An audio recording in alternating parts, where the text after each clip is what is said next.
survive, thrive, stay alive. It's time to get prepared with the Prepping Academy podcast.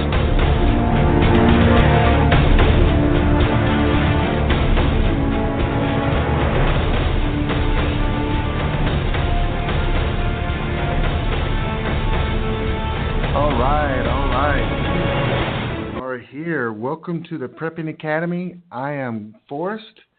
Tenderfoot is not here tonight, but that's okay. Tenderfoot got I think a gift given to him which required him to travel. So once again, he is missing tonight's show, but that's okay. I have a little bit of experience in handling shows myself. Not saying it helps me any, but I do. Hey, you can find us at preppingacademy.com. Preppingacademy.com. Go over there, sign up for our mailing list. We have the winners for the Sawyer water filters that we are giving away. And I just thought of that. As I'm looking at my notes, I don't have the list. But, dang it. I could have read. Well, it's kind of unusual anyway because I'm reading mostly part of their name or part of their email address. Because some of you guys just absolutely have the craziest email addresses and names ever. I'm okay with that. I understand it. But we just gave 10 Sawyer water filters away, and I will hopefully announce them. The winners have already been notified. I just I don't have the list in front of me. I apologize. So, anyway, tonight's show is going to be awesome. You guys know I've been interviewing a few authors lately, and tonight we're one of the biggest. Angery American, he goes by Chris Weatherman. He was on the History Channel show Alone. He's written many books, so he's coming on to the show in just a few minutes.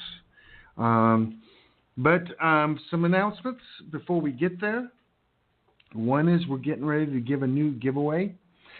I am literally in the process of firming that up, and it's going to be. I'm hoping it's going to be a Sun oven stove or cooker, and that I just need to make a phone call and make sure that we are on go for that. Hey, one of our sponsors I've been telling everyone about is Sawyer Water Filters is definitely one of our sponsors. They've been really good to the Prepping Academy, and I'll just tell you, they're better than LifeStraw, just plain and simple. Just imagine you're going to cook a meal for the family. You need some fresh water. You have a LifeStraw. You suck the water up, and you spit it out in a cup, and you boil it. Or you can get a LifeStraw, $20, just like the Life. You can get a mini. Has a way to purify the water into a bag, so you don't have to suck it through a straw. But it also connects to a water bottle. It's just very versatile. It is a great little device, and Sawyer's been a good friend from the Prepping Academy for years. Also, our friend John Haynes at Retreat Realty. He is in the mountains of North Carolina. If you're looking for real estate, he's been doing real estate for 30 years. He understands what preppers are looking for. He's also good friends with William Fortune, the writes the book series, 1 Second After, all that. He's actually neighbors. Good guy to get to know. He lives in Black Mountain, North Carolina. If you have real estate needs in the mountains of North Carolina, give him a call. His website is retreatrealty.com. Retreatrealty.com. Or actually, it's retreatrealty.net. Sorry, retreatrealty.net. His name's John. He's also a prepper. He does a blog about once a week on prepping, so look him up. You need property in the mountains. He's been a good friend for 2 years now for the Prepping Academy. So tonight, one thing that, we started doing was the conflicted cards, and the reason the Prepping Academy has partnered with the conflicted card deck is because we are doing a card deck. Deck number 11 will be 3 organizations really together, putting together the conflicted card deck. So the conflicted has 10 decks. And I've been, I won't say under contract, but I've been asked to do a deck myself. This will be a combination of the Prepping Academy radio show and a new site that we're going to release here in the near future called PrepperNet. We're going to take what we've done in the Carolinas, where we have 8,000 members, and we're going to expand that throughout the United States. We should be releasing that within the next 60 days. But Conflicted has contacted me. We're doing a deck. I'm going to do it a little different than some of these other decks. Mine is going to be of like a deck of all-stars. So I'm going to people within the industry, and they're giving me a question. We're going to put it together, put it in a card deck, and like Rick and Jane, Austin, Scott Hunt, just a bunch of different people are going to have these,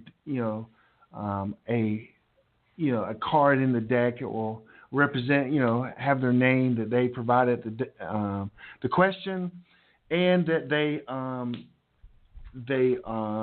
have a link to their website. So that's something in the plans. And but tonight again we're gonna have Angery American, which I am really looking forward to. It looks like he's on the line. We'll get to him in like less than 20 seconds. But I do want to have you guys go to preppingacademy.com, sign up for our mailing list. I don't abuse it. You're automatically entered into our giveaways, and went through the sponsors. Oh, and again, Tenderfoot is not here this evening. I think he got tickets somewhere to a big park in Florida. That's all I'll say. So without waiting any longer, we have the one and only Chris Weatherman, Angery American. Are you on the line with us? I am here, my friend. Awesome. I appreciate you coming on. And it's Tenderfoot is not here, so it's just me, but that is fine. So let me. Gosh, there's so much to talk about with you. We just spent some time together at Heritage Life Skills. A month ago, and that was the most amazing present of authors, including the guy that reads your books. Right? And a lot of the guys that read the books. I mean, I'm talking about the actual Audible. Oh, no. Kevin Pierce doesn't narrate mine. He does not narrate yours? Oh, I thought. No. Okay. He does everybody else's. He doesn't do mine. The guy named Duke Fontaine reads mine. Duke. Okay. That's right. I remember. But there's a lot of people there. It was awesome for your fans, for people wanting to learn some skills hands-on. And it was so cool. People were coming up to you. They're meeting you, getting you to sign the books, and they get to meet your daughter, which is famous in her own right. A little bit. She has fun going to those. She gets a kick out of actually signing books for people. She thinks that's really neat. A little bit was running around just like a preteen or a teenager would, just having fun, and people were stopping her and asking her questions. But you go by Angery American, and you kind of misspelled that a little bit. I think that's on purpose, maybe. I'm not sure. It's not misspelled. There's an actual definition for that spelling. Okay. Tell us about that. Hang on, let me pull it up and I'll read it verbatim for you. Oh, okay. I don't like to get it wrong. It's not that complicated. Okay. But, all right. Oh crap! I got that. All right. All right. So when you type this in, now this comes from the Urban Dictionary. Okay. So it's a sarcastic or condescending or taunting use of the word angry, used on someone who is angry over something trivial or insignificant, typically used in jest and some sort of explosive statement. So the reason for it was when I came up with a username for a survival forum many years ago. Okay. At the time, the government was even less concerned about our issues and our concerns and what we thought of things, and that's why I went with that. So that's where it comes Very from. interesting. So there's actually a hidden meaning behind it. That's awesome. Well, you've written 1,000 books. It seems like a ton of books. You were on the show Alone. You speak at expos and do events all year long. But my question, I got some good questions for you. At least I think there are. What inspired you to become a writer? Were you a prepper first, and then decided to write about you? Prepping for a long time, and I was just reading stories on the forum that where I wrote Going Home and Surviving Home.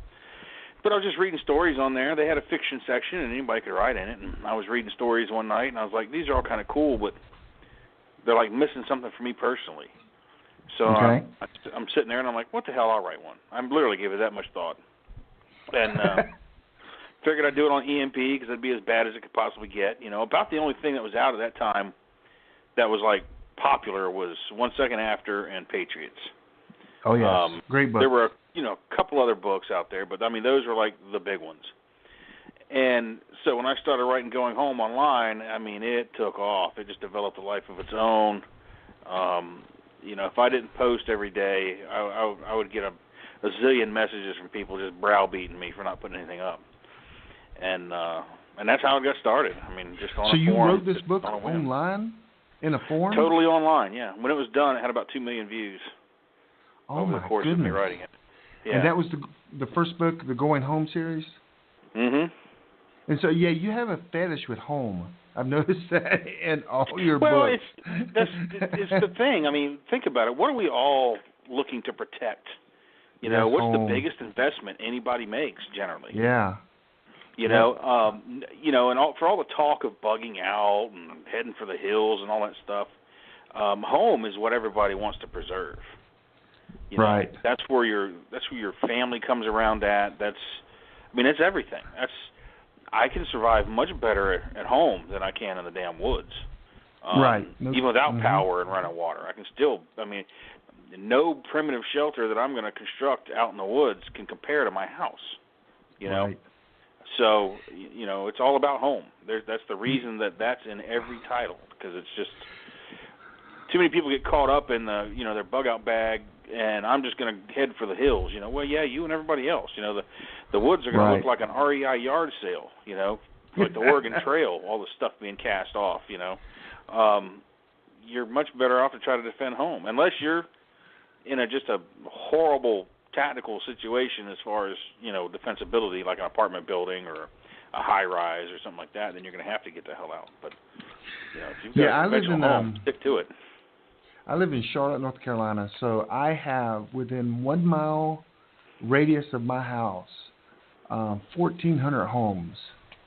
Wow. So I will be one of those bugging out. But you make it an interesting point. All these people heading to the hills. I'm from the mountains of North Carolina. They're not going to let these city folks bug out up there. They're going to. No. You got to know the people. You got to. So I'm from up there, so hopefully they'll welcome me. They better. And but yeah, everyone has a plan. You better start working on those relationships now. Yep, that is so true. That is so true. So you've been a prepper all your life now. Would you say that were you kind of raised this kind of lifestyle, or did you just see events and start to, over time, became a prepper? No, I wasn't raised this way. I mean, we hunted and fished for food, out of necessity a lot of time growing up. We lived next door to my grandmother for many, many years where there was a big garden that I helped with, and so kind of raised in it, but there wasn't a whole lot of money. I mean, we didn't go without, but there was no extra money for stuff when I was growing up. Right, okay. I got into it on my own later. When I was about 17, 18-ish, I kind of got into the bushcraft stuff a little bit. And then, back when Bo Gritz was running around doing his thing, I caught into that a little bit and started reading American Survival Guide magazine and stuff like that, and just kind of went from there, And so I'd been prepping for a long time before I ever wrote the book. I mean, decades, and you can tell in people's writing styles, not to, there's some prepper authors that are really not, one, even a prepper, and two, they just became a prepper in the last year or two, and they started writing in this genre, and you can definitely tell in reading the books. At least I think I can. So you can tell when you. It seems to me in reading some of your things, you're more of. I would classify you as a survivalist, probably more than a prepper. And that's the title that I claim myself, actually. Okay. And there's a difference. Yes. Yeah. Tell us how you see the difference on that, if you don't mind. Well, a prepper, your whole plan of action is to store enough supplies to get through the duration of any emergency that may come your way. And this isn't to be derogatory for either side, and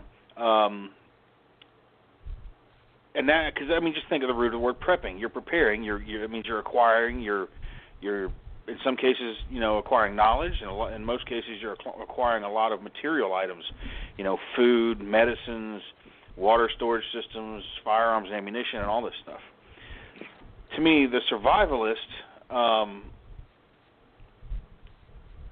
they base a lot more of their efforts on knowledge, like learning to garden now instead of just storing a seed vault so that you can garden later, is an example, And a lot of homesteaders already do this kind of thing, and I kind of lump them in with survivalists, even if they don't want to claim it, because if you cannot sustain yourself long-term, renewably, then your survival is limited. By that I mean I don't care how much food you have stored. I don't care if you have 10 years, and let's just say, as an example, an EMP happened. Well, then you've got 10 years to figure things out. That's a good run. But if you never become self-sufficient, as in you're able to produce your own food and everything else you need, then you're going to make it 10 years, and that's going to be it. Right. So, yep. I tell people all the time that preppers will end up dying if they cannot, start growing their own food or being self-sufficient. And it's kind of weird how homesteaders are not really preppers in general, and preppers tend to just put back things. We kind of need a little combination of the two. Yes, you do, and I do both. I store freeze-dried food. I make my own freeze-dried food. I store toilet paper, hygiene products, toothpaste. I store all kinds of stuff, fuel, motor oil. Filters for my vehicles, oil filters. I store things, lots of stuff. Right. So I'm prepping in that manner as well. But I also know primitive skills. I can go out and survive in the woods. But we've seen it. Well, that wasn't a good example. Only because I was only there, on the third day when they came and got me, because the wolves showed up, and a lot of people give me flack for that. But everybody's got their own thing. There's people from up north that would come down to Florida and wouldn't swim in any of the lakes because there's alligators in every one of them. They don't bother me, Wolves, though, dogs in general, especially larger canines, I have a tendency to get bit by them, and so I'm very leery of them. And when I was there unarmed, that was enough for me. I was ready to, and I did tap. But it took them 14 hours to come pick me up, so I should have just stayed. Oh yeah. What are some of your favorite books? I mean, besides your own. I because I know authors read other people's books, and not saying you get ideas from them, but there's just price. I mean, I know it will be funny if you don't say Franklin Horton. By the way, I would love it. No, I love Franklin and Steve. There's a lot of folks out there that I read too. My all-time, hands-down favorite survival-style novel is Last Babylon. That's my my ultimate favorite novel. I love that book. Yep, that's a good book. But I also read things like the Foxfire series. I have stacks of books, like right here beside my desk right now, that I'm reading through. SAS Survival Manual, Prepper's Long-Term Survival, the Survival Group Handbook by Charlie Hogwood, How to Survive Anywhere, Wilderness Living and Survival Skills, which is an awesome book. Hard to find that one, but if anybody can find it, that's a good one. That's a really good one. So, I read all kinds of stuff. I don't get to read as much fiction anymore today because I'm generally reading research stuff or just reading for my own knowledge because we're all perpetual students, so I'm still learning. Right. Yep. And so you started the Going Home series online, which is kind of, wow. I think there was a series also called Lights Out that was started in a forum base as well. Yep. Lights Out. He's a great author, good guy. I've met him and talked to him. I love the story. I've read it. I follow it, and it was fantastic. Which I want to go back to something you said earlier, real quick, about people writing in the genre not being preppers, and that's something that bothers me personally, because I feel it's very disingenuous to be like casting out information to people when you don't know what the hell you're talking about, and that's something that irks me considerably. It does with me as well. That's why not sure if I know you're probably familiar, but I run the Carolina Preppers Network, and I like to I do a lot of show and tell with the stuff that I've created. Like last month we did a kind of a small EDC or small I'll say bag, and so I actually brought my trauma bag. I had like 13 different kits, and people were looking at me like, oh my gosh. I'm like, well, guys, I have to show you guys that I'm real, and I've been doing this for a while, so you can trust me when I tell you, to buy this or don't buy this or don't do this. And, I think I definitely have that trust at this point, but I showed them all my bags, and they were they said that was one of the best because they actually saw a part of, some of these, and you understand this, a bug out bag or your EDC, it takes years. I mean, it never is complete. You always change it. No, it's ever evolving, Exactly. The bag I had when I wrote Going Home is different than the one I have now, Right. So it's ever evolving, and the more you get the stuff out that you've acquired and put it to use in real world environment, the faster your bag will change as well. So that's a problem a lot of folks have. They stock up a kit and throw it in the corner and say, I'm good. Grab that thing. Go spend a night out in the woods, Go spend a rainy night out in the woods. I mean, put it to the test. And, you mentioned the Firefox series. I think the author made this statement. I think it's where it came from.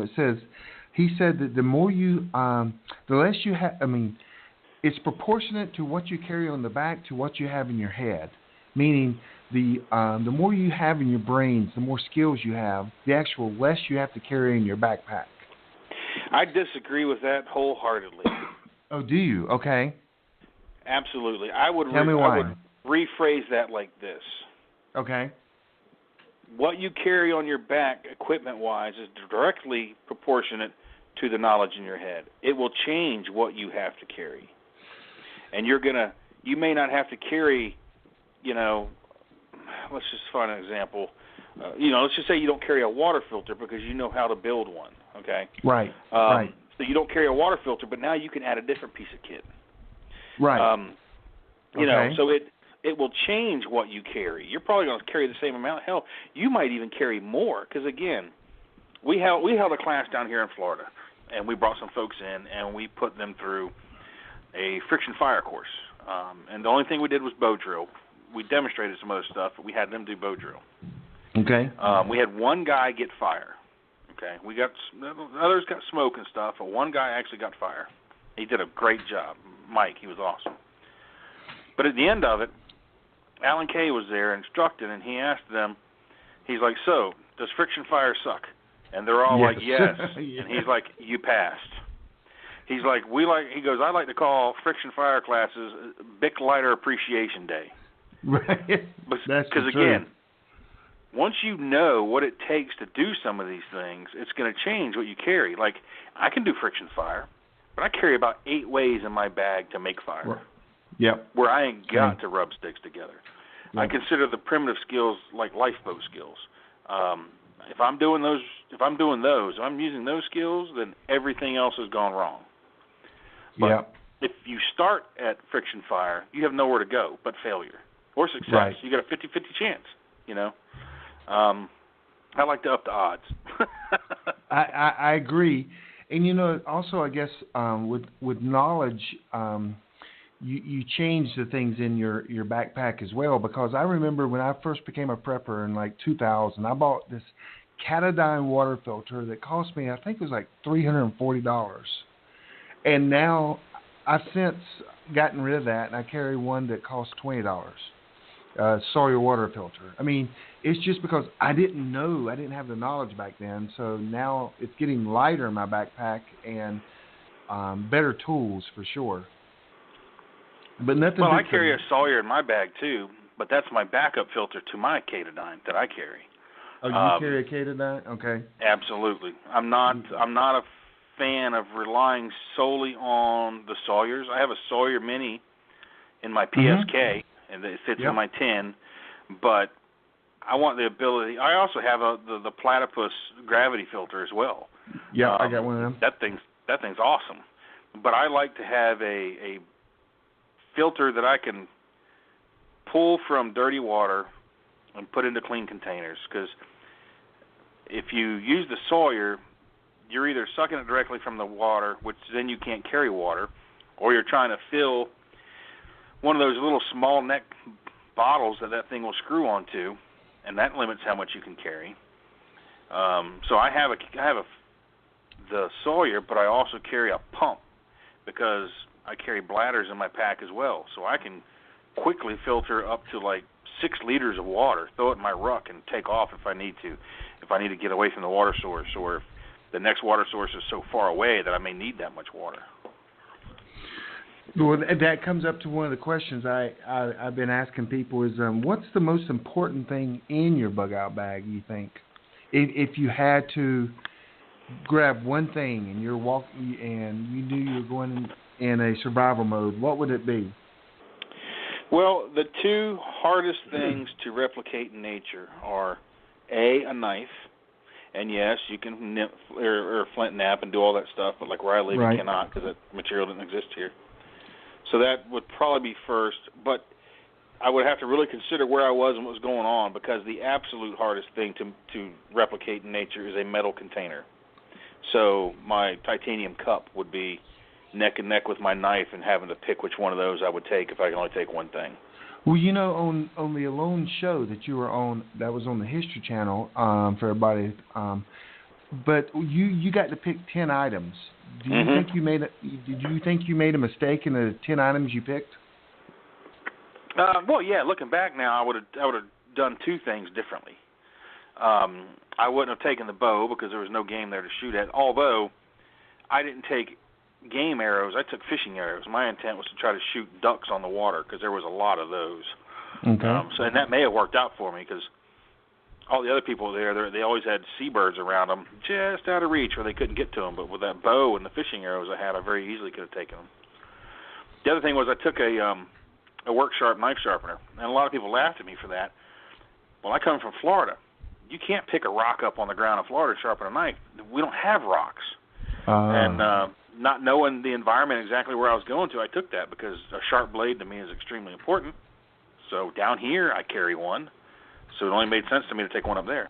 I would have not taken that, and I would have taken a gill net for sure, because the gill net makes a big difference. Yep. So when I was walking by your booth at Heritage Life Skills, I actually heard, and I hope I'm not jumping the gun here, but a project that possibly you and a friend of yours are getting ready to jump into? You talking about the TV show? Yeah. Well, you and Alan Kay were going to do something together. Yeah. Me and Alan Kay we have a working outline on an actual survival manual that we're working on right now. Okay. We're trying to work out some dates for me to go up there where he's at in his area, so we can do all the edible plant stuff right now, because everything's kind of in season at the moment.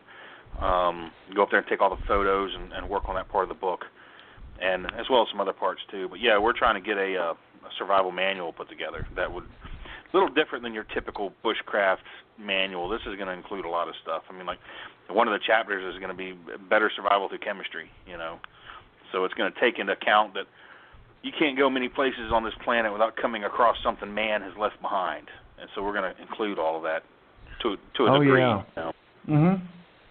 Right. Oh, like on the Alone Show, they used things that were floating up.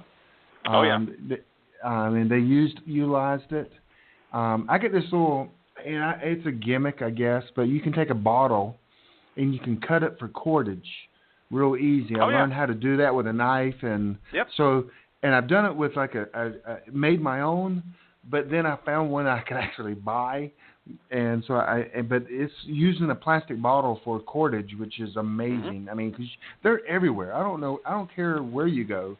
Yeah, and now I was them. planning on doing that up there as well to get extra cordage, because I didn't take cordage with me. I knew there'd be bottles, and there were water bottles on my beach. So. Oh, okay.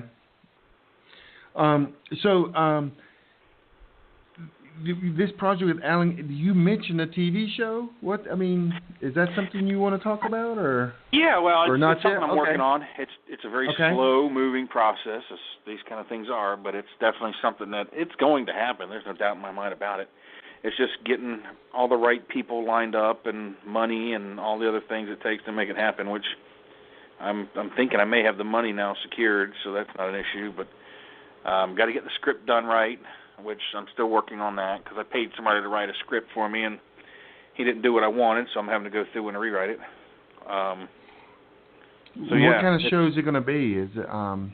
It's going to be a series. It's not going to be a movie. It's going to be a series based on the books. So it's going to start, linearly and follow the story from start to end.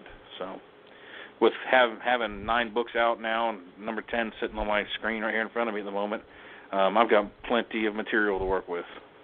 Right. Yep. I remember the only series I think I've ever followed is probably the Jericho series. And I love that. Was a great series, and this is Jericho on steroids right here. So. Oh, sweet. So are you in the process of the Going Home series? Has got 9 books out now. 9 out now, and like I said, I'm working on number 10 here at the moment. So. Number 10. And so, how do you pick your characters? Well, they just show up, and whatever the circumstance may be, Do you base them on people you meet? Yeah, I incorporate a lot. I worked industrial construction for almost 20 years, and then I worked in jails and prisons for a long time after that. And I met a lot of really interesting characters, so I use that pool of experience to draw from. But as far as like naming the characters, I always ask the readers who wants their name in the book, and then I've got 300 or 400 names to pick from. Right, yeah, exactly. Now, is Chin one of your characters? Do you know who I'm talking about when I say Chin? Goes to I know who you're talking about. No, she's not. One of my characters is one of my. She loves the books and has been following them for a very long time, and so I put her and her husband in the books because they're just great people, good friends, and. But you never know. You never know when they're going to show up or how they show up. And it was so cool because at Heritage we had there had to be at least 10 different authors there, and you have this kind of club within the authors, they're called DD12. Yep. The Dirty Dozen Post-Apocalyptic Authors. That was something Lisa Akers put together and asked me if I'd join it. And, I said, what the hell, yeah, I'll play along. And it's really taken on a life of its own over there as well. That thing's just exploded. Yeah, I mean, and so you have 12 different authors, and you kind of promote each other's books because, I mean... Oh, absolutely. Yeah. And y'all hang out together. I know you and Franklin and Alan. I mean, you see one of you guys, you see all three of you. Yeah, like Steve Bird, he's going to be down here in Florida on business in the next day or so, and I want to go over to Clearwater and get him, and we're going to go fish off the pier in Tampa all night and drink beer together. So. Yeah, Steve was actually on our show last week. Yeah. And I think Franklin Horton was on there a couple weeks ago, and so it's really cool because not only can your fans go to these shows and meet you guys, talk to you guys, talk about the characters, but you also are very with the DD12 and social media nowadays. People can get in touch with you and ask you questions or suggestions right online. Does that make you? Absolutely.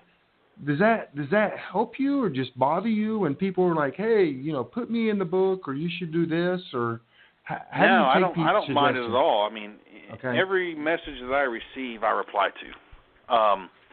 I don't care how they contact me. I don't care if it's Twitter, Instagram, Facebook, email, how a message comes to me, I will reply to it because I like to tell folks that if they're supporting someone, be it an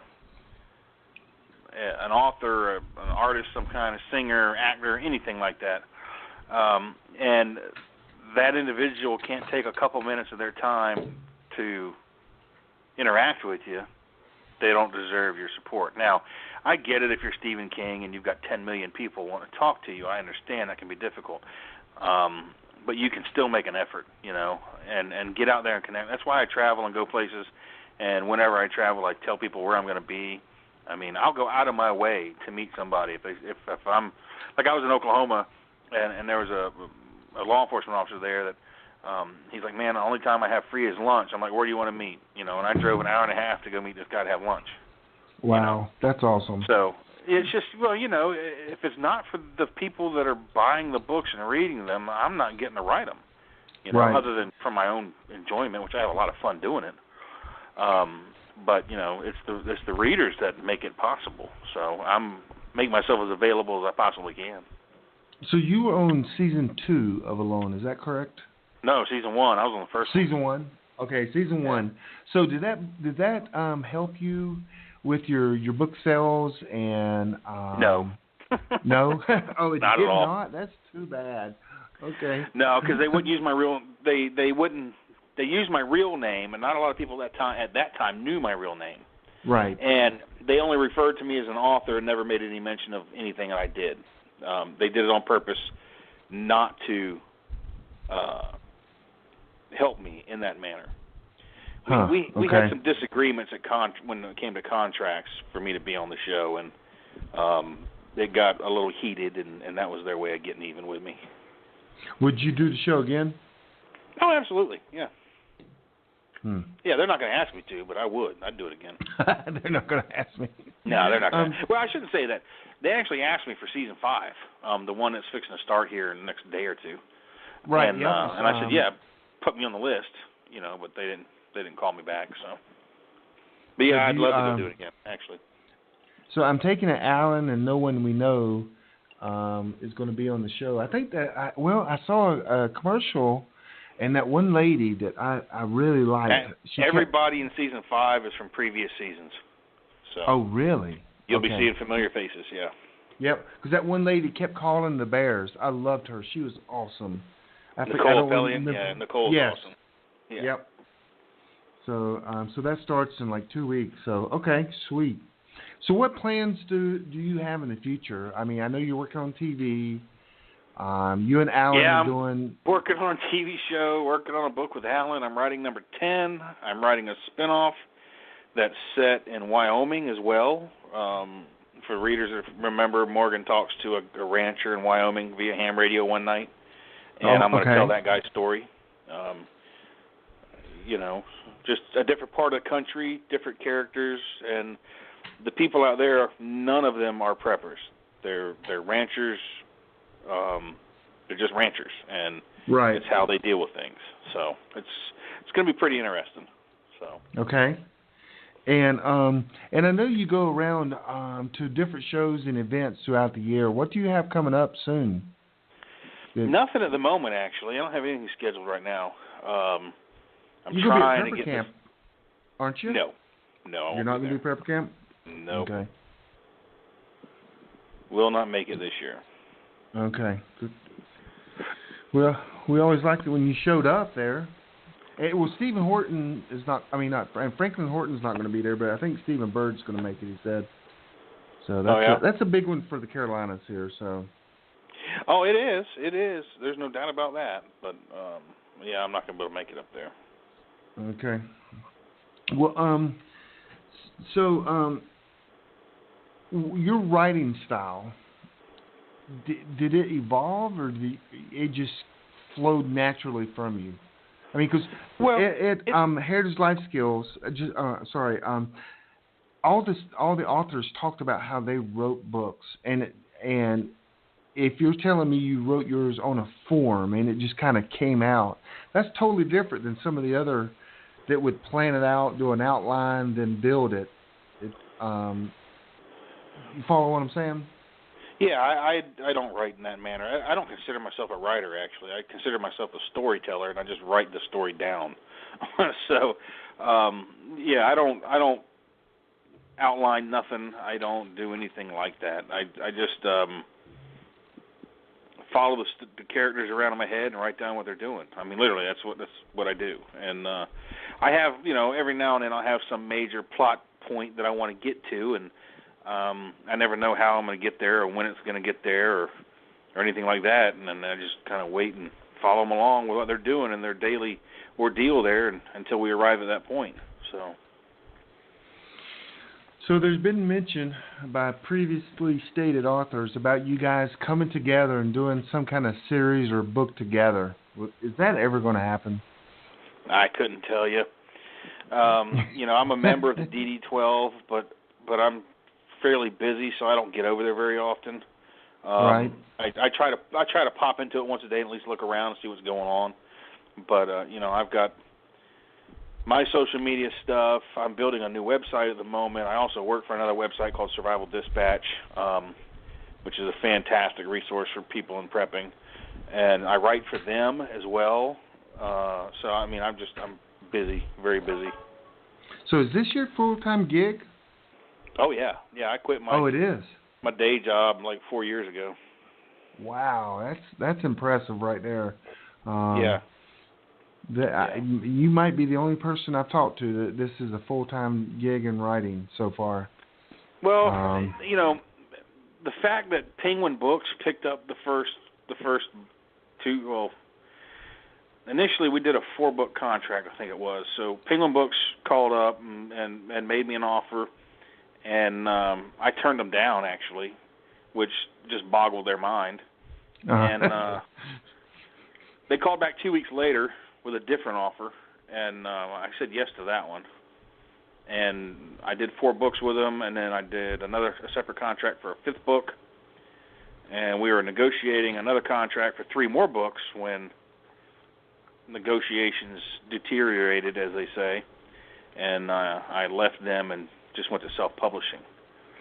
But having that launch through Penguin, as far as being on the bookshelf, being at the airport, in Walmart, Barnes & Noble and Books A Million and all the other books retailers out there really, really, really helped.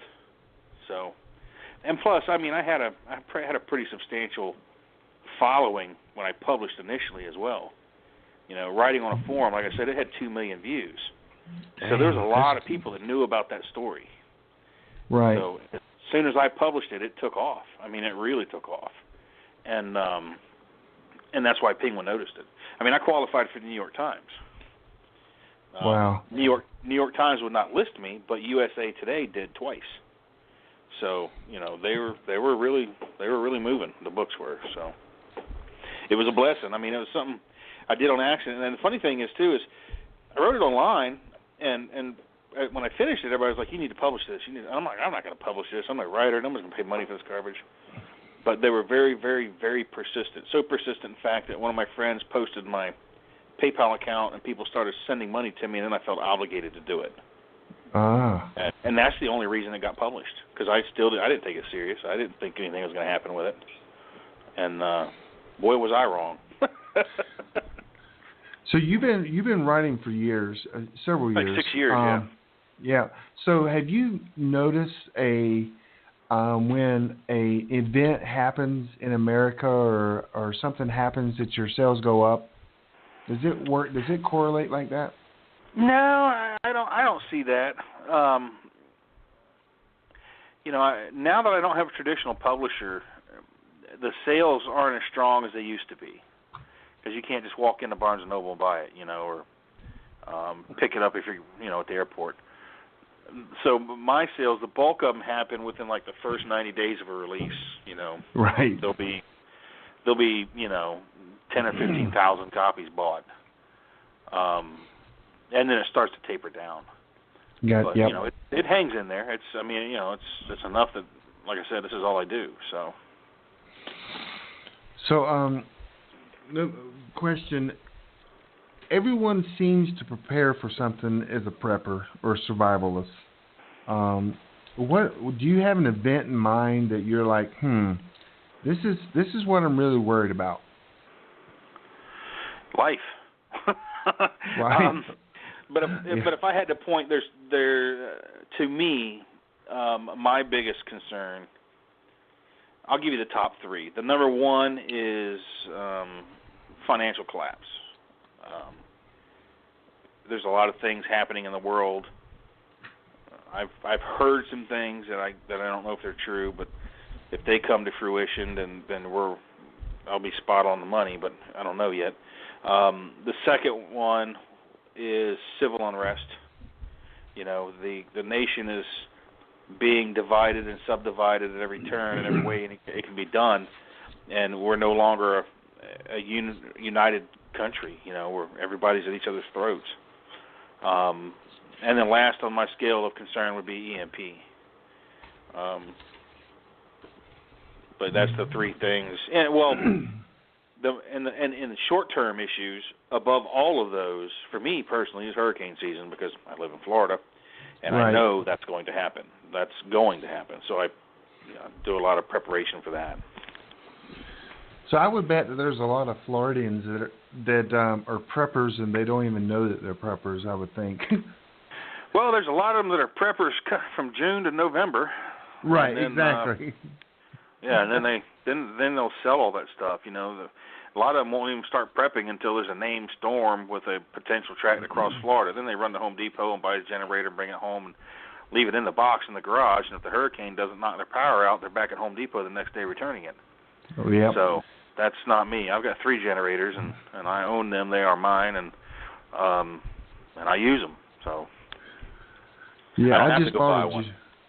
I just bought a generator. I wanted one that had tri-fuel, and it was difficult to find, but I found it. But yes, I can set my house can be flipped over to a generator, and so it's wired. So so I am kind of the everyone in the neighborhood knows that I have this, and I told them, because our neighborhood, small neighborhood, no homeowners, but we're all in well and septic tank, and if the power goes out, no one can get water. And so when I moved in, I became friends with everyone and said, listen, power goes out, we got water at my house. And everybody's like, wow, we never thought of that. So now they're thinking of things like, oh, we need to bring gas and this stuff. So I got them started thinking about preparing. And that is actually a question. Do you mind doing a quick conflicted card? A quick what? Question. Conflicted card from the card game, and it's kind of right. It's kind of dealing right what we're talking about. Sure. How do you tell others about the need to prepare without making yourself a target for unwanted visitors in the future. That's from deck number 2.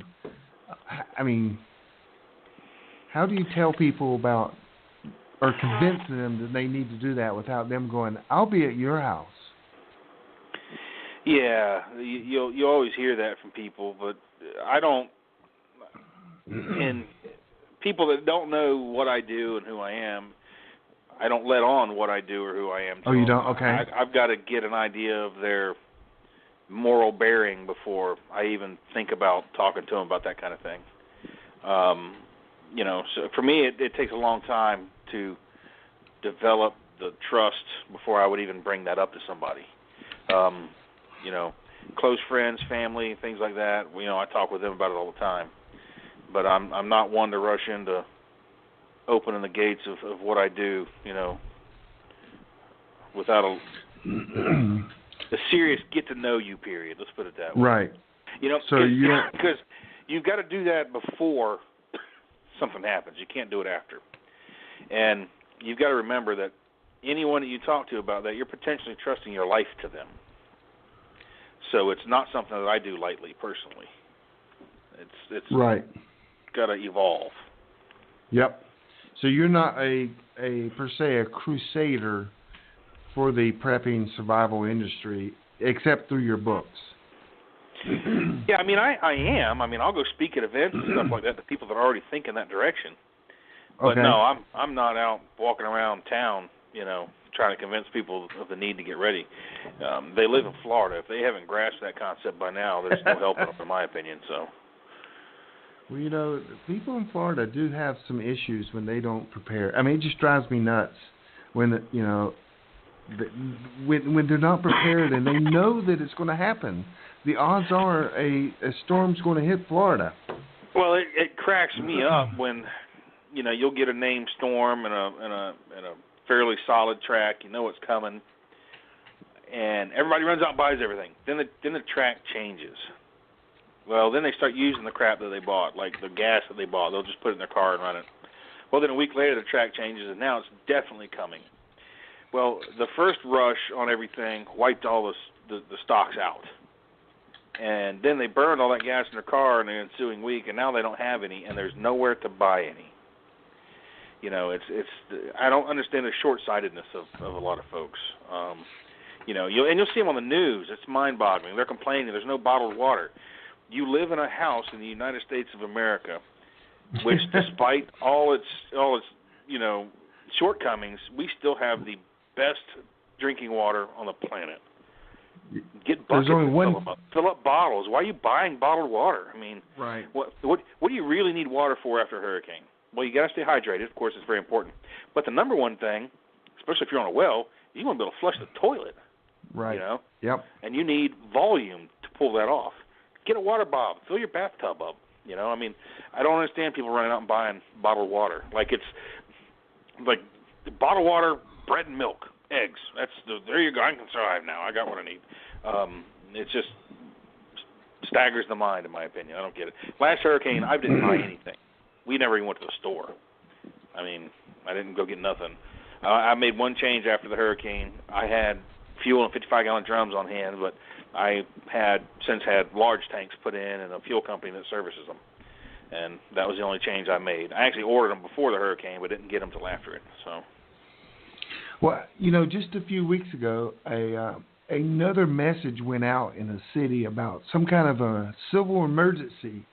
And I read the article that people went to the grocery store and they bought bread, water, and milk. And I'm like, yep. Oh my, it's crazy. How do they have that on their mind?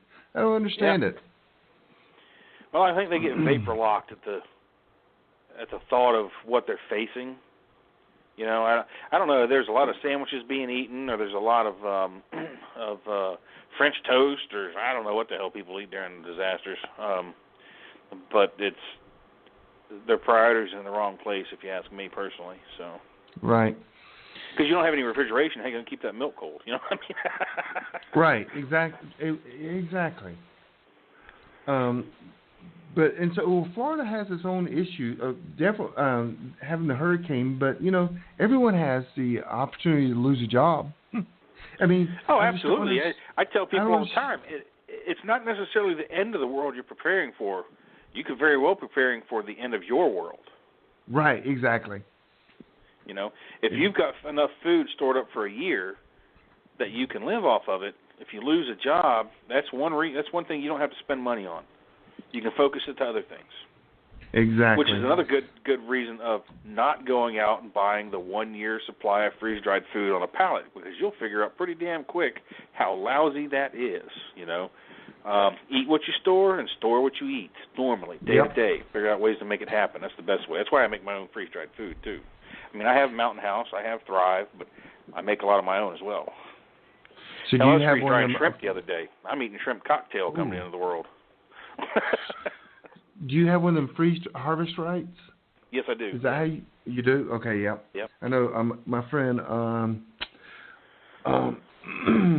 oh my gosh, he just got one. Engineer 779. Oh yeah. Scott Hunt. He just got one. Yeah. He's been using the heck out of it, and I've been kind of envious. He's like, I'll bring you some. I'm like, okay. But man, I have freeze dried everything from eggs to shredded cheese to steaks to pork chops. Man, you name it. Beets, chili mac. I mean, like I said, shrimp, spinach. Everything. Everything you can imagine. If we have big leftovers, it goes in the freeze dryer.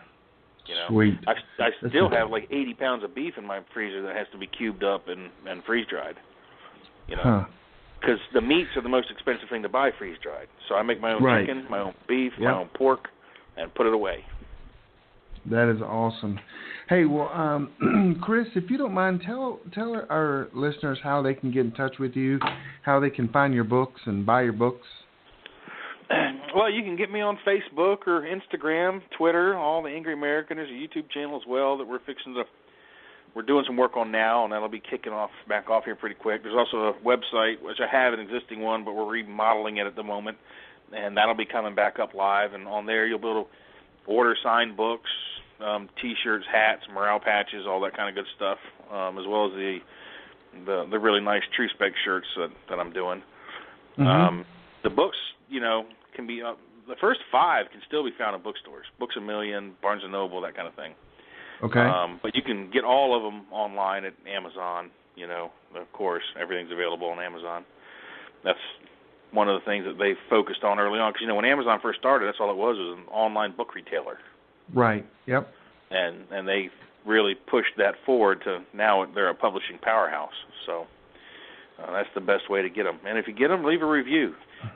Today's measure of success for an author is how many reviews do you have on Amazon. That's what matters. So that's what matters. Yep.